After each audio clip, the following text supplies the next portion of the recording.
As we enter the giving season, because we are a nonprofit, we're very dependent on donations from various people.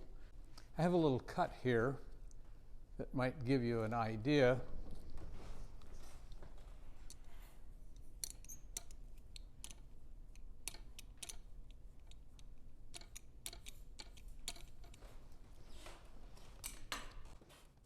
During the pandemic, we were severely pressed financially because we had no income from people coming through our doors, but we're sort of past that now.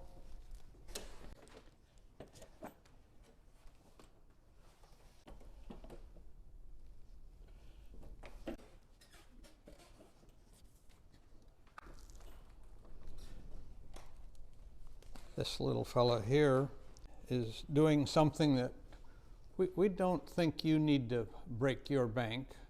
If you can help support us, fine, but if you can't, that's fine too.